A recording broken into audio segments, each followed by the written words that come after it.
How's it going, everyone? Want to go over a bunch of updates in this video. We haven't had a big PlayStation event in quite a while. Sure, we had a couple of events highlighting PlayStation VR, but not that big central event where there's a ton of game reveals, a ton of game updates. We haven't had that in a little bit, but that might be coming here in the very, very near future. And we have sales number updates for Resident Evil 4 as it has hit another major milestone. More on that at the end of this video. But there's been news that's been circulating for a little bit, but it seems like that Sony will be having a PlayStation showcase prior to E3 of 2023. Jeff Grubb tweeted out a little while ago, right after the cancellation of E3, and went over some of the events that will be happening, and noted before Summer Game Fest, there is a PlayStation showcase that is scheduled. He noted this a while ago, probably back in like late February, but I see this making the rounds a little bit more recently. This is something that has to happen here very shortly. Why is that? Well, if you remember, there was that one event that Sony had where it was the big gameplay drop of God of War Ragnarok, and that really kicked off the promotional push for God of War Ragnarok. Well, we are due for something that is very similar to that, but for Marvel Spider-Man 2. If you remember, there was some talk that Marvel Spider-Man 2's real promotional push, the big wave of advertising, is gonna kick off in August. Well, you gotta do the big gameplay drop here very, very soon. Early June, late May, that is the latest you can really go. Early June is the latest you can go until you really need to start putting the promotional muscle behind that game. And on top of that, you really want to get that next slate of PlayStation products and games, you know, kind of in people's heads, because we know Spider-Man 2 is going to be coming later this year, but outside of that, there's a lot of titles that are probably in development, probably relatively far along, that we're just not hearing a lot about. Wolverine, I know some people are saying that we're going to get that in 2024. I find that a little bit unlikely just because Insomniac dropping two big budget AAA games in back-to-back years, that would be pretty unlikely. I know some people are going to be like, well, they did Miles Morales and then they did Ratchet & Clank Rift Apart. If you remember, Miles Morales was a smaller game, and Rift Apart did come out like 8 months, 9 months after Miles Morales. I think 8 months after Miles Morales. But in the case of Wolverine and Spider-Man 2, these are two gigantic, gargantuan products, and I don't know how far along Wolverine is at this stage of the game. Late 2024 is the earliest I think everybody is expecting to see Wolverine, but I don't think a 2025 release for that is out of the realm of possibility. And outside of that, obviously there's the Last of Us multiplayer project that I believe is relatively far along in development. We had heard about Horizon Zero Dawn getting some sort of remaster, and then you have to think about titles such as Ghost of Tsushima 2, man. Sucker Punch has been pretty quiet for a couple of years now, and you need to imagine that their next game is not like super far along, but it must be nearing a point where they're comfortable in showing something regarding the game, whether it be a teaser trailer, whether it be even a full-on gameplay video, because while Ghost of Tsushima did take, I believe, 6 years from the release of Infamous Second Son, it did see a slight delay when the world went crazy,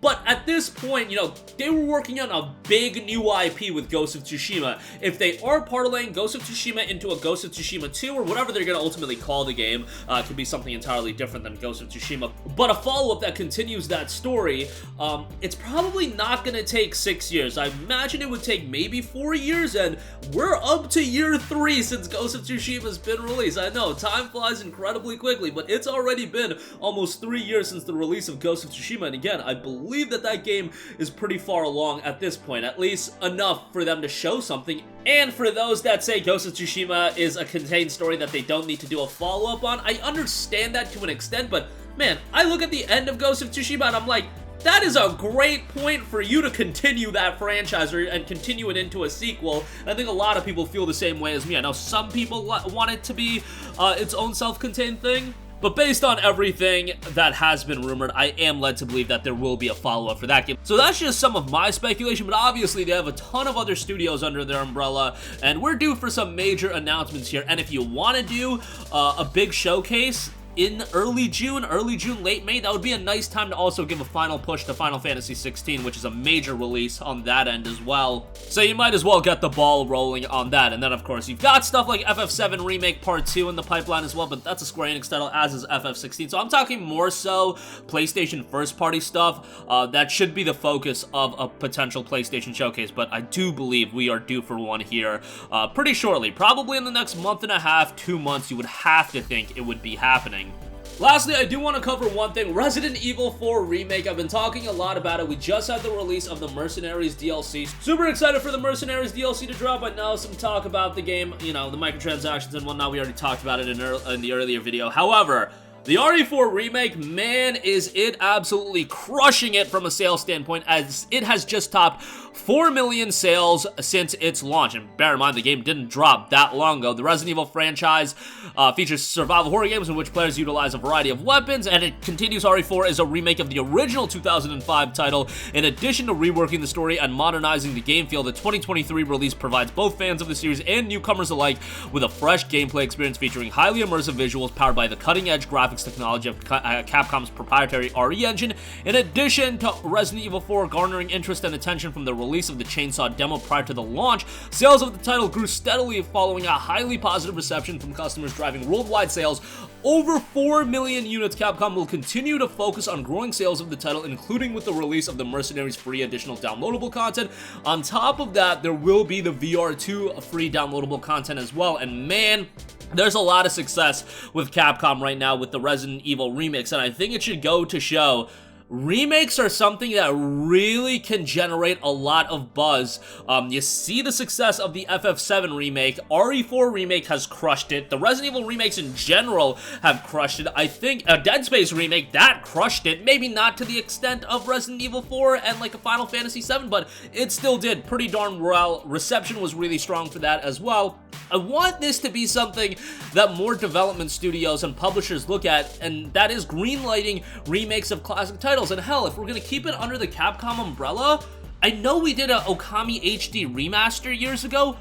The idea of a full-on Okami remake in, you know, the next year, 2 years, whatever the case may be, I think there's a lot of potential in that resonating at a high level. I think we're living in a different gaming climate than we did when Okami was released. Okami came out and it got a ton of buzz when it initially came out. Maybe it didn't resonate at the level commercially that was hoped for, but I believe it became a greatest hits title. I don't know how they exactly classify games becoming greatest hits. I don't know if it has to hit a certain threshold, if it has to, you know, maintain a certain critical reception, but nonetheless, if an Okami remake came out in the next year or two, with how social media is, everybody would be talking about the game. If you're modernizing that game in a current engine, man, I think the sky is the limit for a potential Okami remake, and that's just something that came up in my head. But based on the fact of how well these remakes have been doing, I would suggest, you know, some developers and publishers to look at some of those classic titles. I'm not talking about, you know, games in the last decade, but let's say mid to late 2000s. I think that's a nice window where you can go back and you can remake some of those titles, you know, and if you want to go further back beyond that, obviously, by all means, you know, I think there's a lot of potential in remaking, like, keeping it in the Capcom wheelhouse, like a full-on remake of Mega Man X. I know there was Mega Man X Maverick Hunter, but a full-on remake of the original Mega Man X, you're telling me that wouldn't do well? Obviously not on the scale of, you know, some of these other remakes, but I also don't believe a Mega Man X remake would require the same level of investment that an RE4 remake would require, but there's a lot of potential, and I'm just keeping it within the Capcom umbrella just because I think they're realizing that, hey, this remake market, a lot of potential, and I think that can extend beyond just Resident Evil, although they've absolutely crushed it with Resident Evil, but the idea of something like Okami, the idea of something like Mega Man X, obviously,